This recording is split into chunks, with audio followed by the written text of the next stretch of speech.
If you are someone who has been dealing with anxiety issues for a while now, I can almost guarantee that you have one very specific thought popping up in your mind over and over again.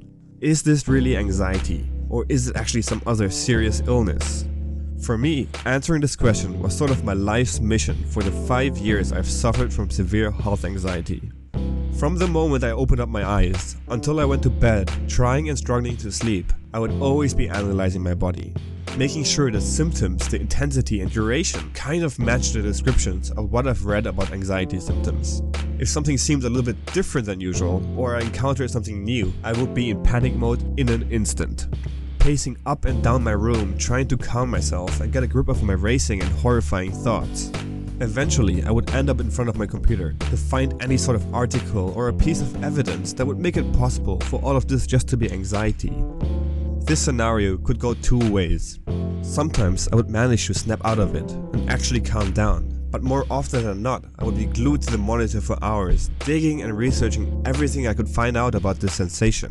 Every new browser tab I opened, every page I read, let the fear and stress grow and grow on the inside.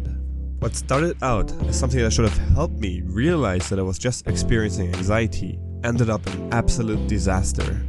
After managing to get my eyes off the screen, I would have self-diagnosed myself with basically every single disease known to mankind at some point.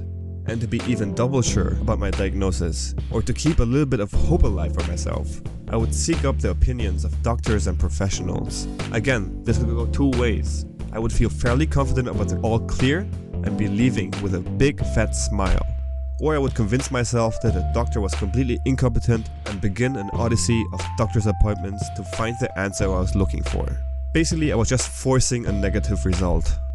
But guys, don't be mistaken, even the times the doctor did give me some relief, I wouldn't take long and I was back on track to my worries and getting back into the cycle.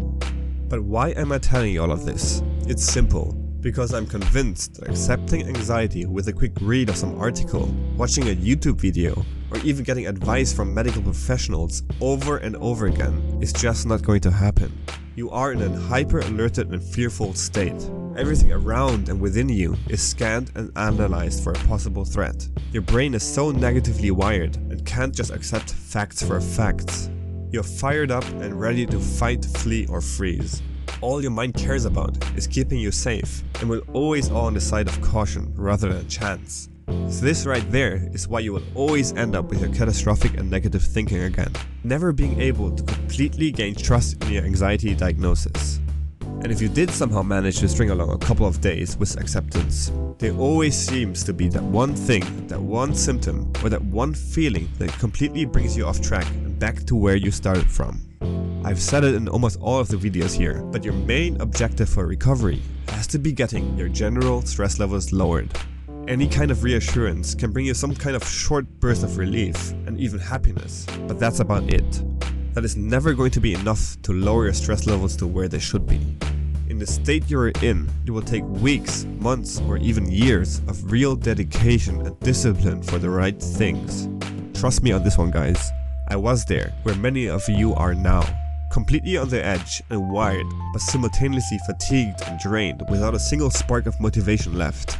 Anxiety has taken everything from me and has left me completely defeated. I didn't know what to do. I felt like I have done everything I could, and I'm certain many of you do too. But now when I really think about it, what did I really do for the first 4 to 5 years of my life with anxiety? There would be the sporadic breathing exercise, some yoga and meditation attempts, but after not getting any results, I quickly tossed these approaches aside. My entire day was set around controlling my panic attacks, making sure I somehow calmed down and trying to manage them. And yes, I did get pretty good at it. I was able to manage my panic. I could still function halfway normal, even though mentally I was completely freaking out. But even though I might have functioned, I never managed to get over my biggest fear, my biggest what if question. What if all of this isn't anxiety? This question kept me up all night, running from doctor to doctor, and kept me highly anxious. This is why, guys, don't ever wait for that one day you wake up convinced that it's just anxiety. Trust me on this one, that day will never come. Start your recovery, your real recovery journey today. Most of you already know what you should be doing. I've also mentioned it in basically all of the other videos here. Your one and only goal for the beginning has to be to lower your stress levels. You need to get them down in order to regain control over your thoughts. A highly stressed and anxious brain will always think negatively and be on high alert. No matter how hard you try to control your thinking, it won't work. If you slowly manage your stress and get it lowered bit by bit, you will notice how you suddenly have your life back. Of course, this won't happen overnight, but you will notice subtle improvements as the weeks pass. For me, it started with the panic attacks. I didn't get them as much anymore, and then at some point, I didn't get them at all. I was highly tensed and stressed, but didn't have full-blown panic attacks anymore. Then my hypersensitivity to bodily sensations weakened. I would have all sorts of symptoms, but I could brush them off pretty much immediately.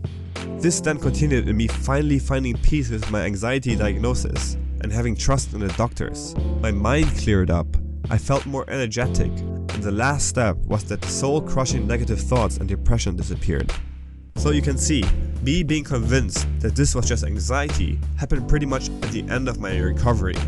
It was only after having significantly lowered stress that I could think rationally about the situation. That is why, please believe me on this one again. No matter how frightened, exhausted, or defeated you might feel, you will have to find that little spark of motivation and work on your recovery. Put your focus on your physicality and getting rid of muscle tension. It's going to be the most effective way. So check out this playlist for more detailed information. Thanks for watching, everyone. And if you're new here and want to see more anxiety-related content just like this one, consider subscribing.